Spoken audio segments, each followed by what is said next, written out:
What do you do when you have a tree fall down on your property and it looks like this?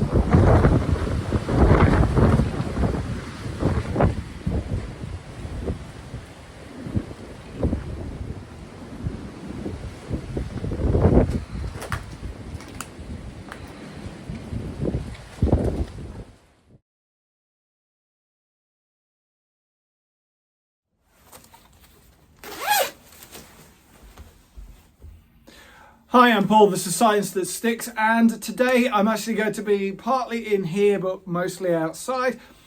A tree fell down and has destroyed my gazebo from Storm Darragh, I think it's called. It's early December, and of course, as you've just seen, this tree, it's not a plum tree, it's a damson tree, has fallen down. It's rotted at midway up the trunk, and that's caused it to fall over. I've been very lucky because it's not hit the man cave, which is where I am.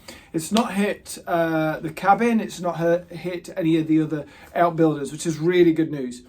So what was the first thing that I did? After looking at this very late last night and thinking, that's no good, I had a look out this morning and I decided, what course of action can I take? Well, the first thing is, what can I do that I would do?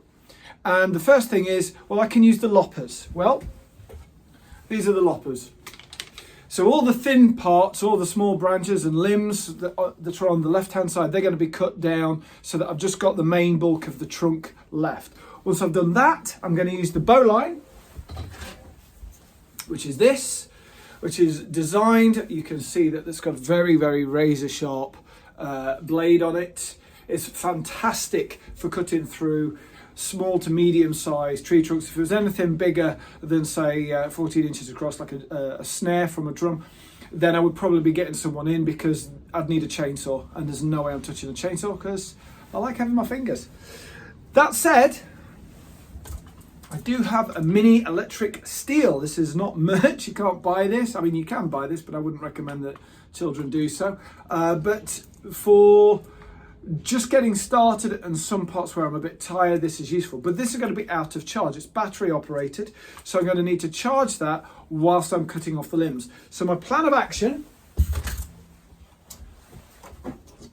is where I've got the tree that's snapped over like this, and I've got all these limbs over here that's holding on by the gazebo. Not very good. So all of this is going first. So all the small limbs, all the sort of the leafy bits, they're all getting cut out. This is rotten here, so there's no good reason to keep any of this, and I'm going to have to deal with what I can deal with there. All of this is going to go. That should relieve the pressure on this, and then what I'll do is I'll work backwards across here. If I start this way, it's going to be too heavy here and it'll tip up, and that becomes a massive hazard for me, and I'm not losing my eyesight because of this. I'll put it in time lapse, and in the words of the great Arnold, I'll be back.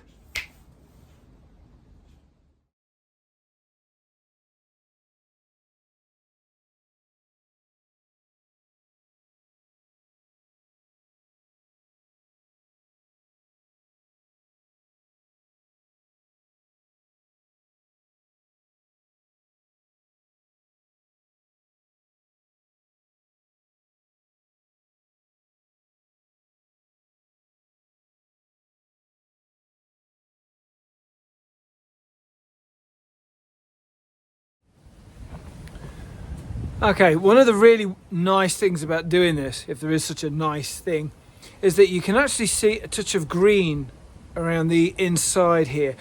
That green is the chlorophyll. That chlorophyll was responsible for the photosynthesis in the leaves of this tree. At the end of the seasons, when it gets to autumn, the leaves turn different colours and they fall off the trees. And a lot of students do think to themselves, do ask me, like, well, why is that? Why don't we see brown leaves? Well, because the chloroplasts themselves have different chemicals of different pigments rather. And the green one takes the most amount of energy to make. So at the end of the season, the plant sort of withdraws that green chlorophyll and stores it just at the surface of the bark and where the trunk is, so it can make it easily in the spring for next year. Let's carry on.